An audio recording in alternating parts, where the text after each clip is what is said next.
बुढ़ऊ, तुम यहाँ पर बैठे बैठे काहे खांस रहे हो? शर्म नहीं आती? यहाँ सब बहू बेटियां हैं। चुपचाप जाकर कमरे में बैठो या किसी कोने में बुड्ढों के साथ बैठो जाकर। आज गजोधर के छोटे बेटे कार्तिक की शादी की तैयारियां चल रही हैं।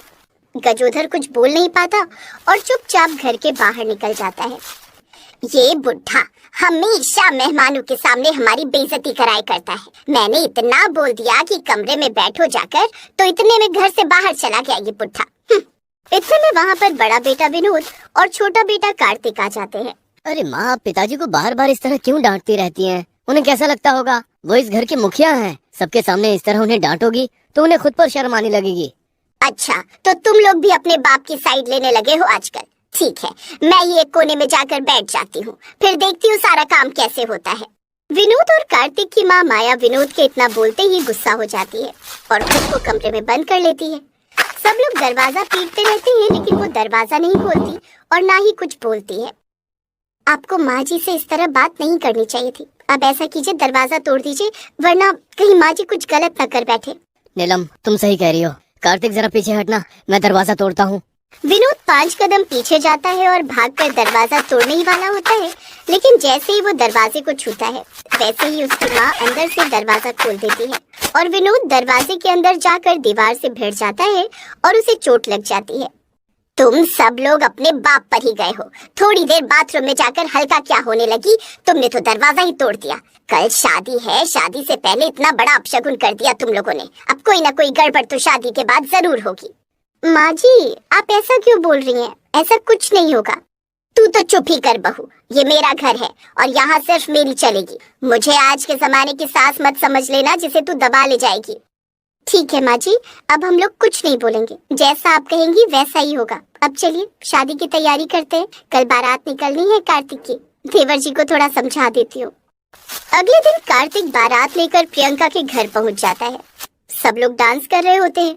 कार्तिक अपने पिता गजोधर को भी डांस करने के लिए ले जाता है, लेकिन तभी उसकी माँ माया वहाँ पर आ जाती है और गजोधर को घसीटकर गाड़ी में बिठा देती है। चुपचाप इस गाड़ी में बैठे रहो, पैर कमर में लटक रहे हैं और जवानी अभी भी चढ़ी हुई है। ये कोई उम्र है डांस करने की? इतना कहकर माया वहाँ से चली जाती है। मैं हर बार कोशिश करता हूँ कि मुझसे कोई गलती ना हो, पर पता नहीं कैसे मुझसे हर बार गलती हो जाती है।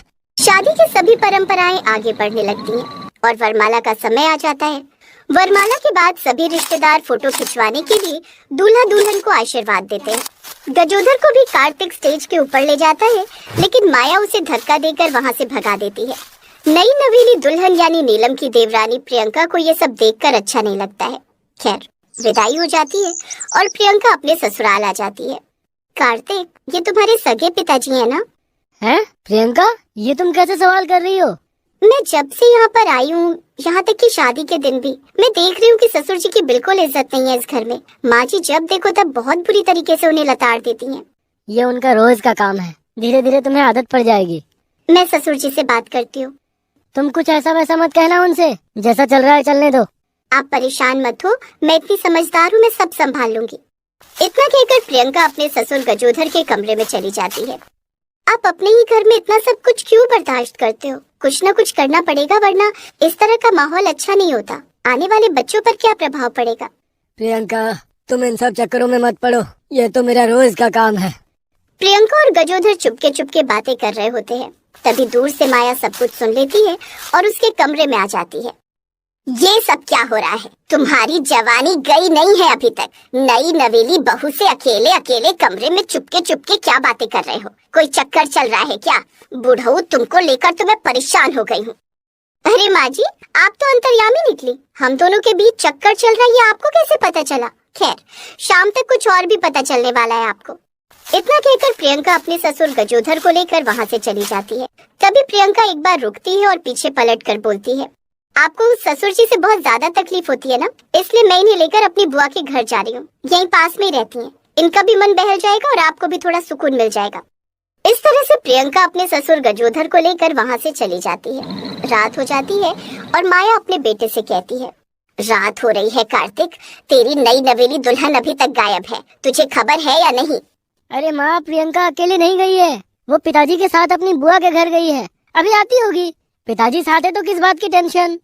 माया के दिल में अंदर ही अंदर न जाने क्या क्या चलने लगता है। तभी अचानक डोरबेल बजती है। माया भागकर दरवाजा खोलती है और जो देखती है वो देखकर उसके पैरों तले जमीन खिसक जाती है, क्योंकि प्रियंका और उसके ससुर गजोधर दोनों के गले में वरमाला थी। दोनों शादी करके आ चुके हैं। विनोद, नीलम, कार्तिक, जल्दी आओ। ये देखो बुढ़े को क्या हो गया है, अपनी बहू से शादी करके आ गया। नीलम, विनोद और कार्तिक भी वहां पर आ जाते हैं और अपने पिता को प्रियंका के साथ इस हालत में देखकर दंग रह जाते हैं। अरे छोटी देवरानी, तू पागल हो गई है क्या? ये तेरे बाप की उम्र के हैं। तुझे जब किसी बूढ़े इंसान से शादी करनी थी तो देवर जी को मना कर देती शादी के लिए।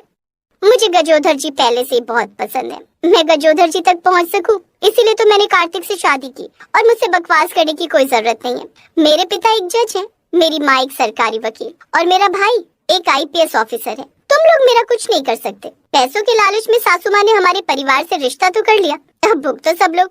मैं इसी घर में रहूंगी सासू माँ। अब आप अपने बुढ़े को मेरे साथ इसी घर में हर पल देखोगी। अब जाओ चुपचाप, हम सबके लिए खाना बनाओ जाकर। ये लोग हमारे प्यार को नहीं समझेंगे प्रियंका। जिसको हमारा रिश्ता मंजूर नहीं है वो इसी वक्त मेरा घर छोड़कर जा सकता है।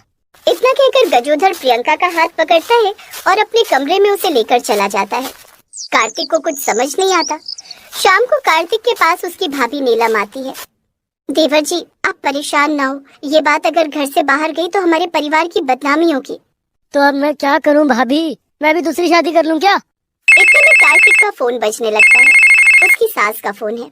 सासू माँ, आपकी बेटी को आपके परिवार को मैंने बहुत अच्छा समझा था, पर उसने तो मेरे पिताजी से शादी कर ली। मैं भी अब दूसरी शादी कर लूंगा।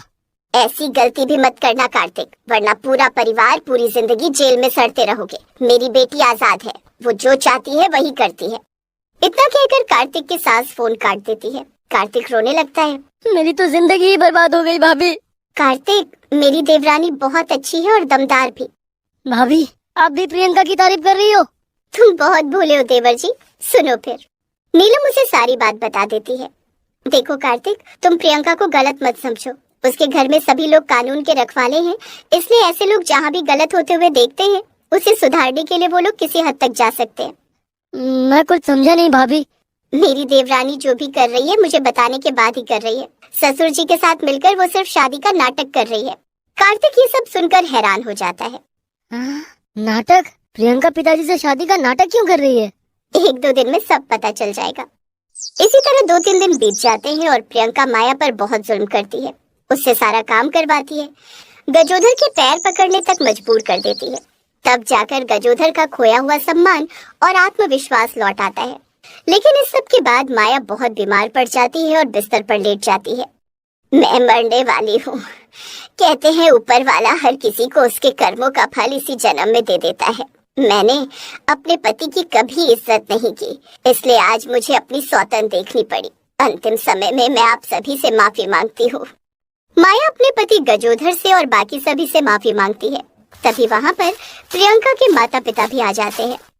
परेशान मत होइए समधन जी, हमने शादी वाले दिन ही समधी जी के प्रति आपका बिहेवियर देख लिया था, इसीलिए प्रियंका ने गजोधर जी के साथ मिलकर शादी का नाटक किया।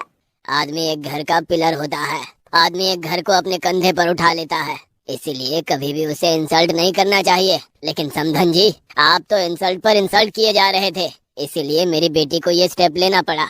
हाँ माँ जी, मेरी प्यारी देवरानी ने मुझे बताकर ही सब कुछ किया। मुझे माफ कर दीजिए जी, मुझसे गलती हो गई। तो इस तरह से माया को अपनी गलतियों का एहसास हो गया और सब कुछ ठीक हो गया। प्रियंका उस घर में छोटी बहू बनकर ही रहने लगी और सभी खुशी खुशी रहने लगे।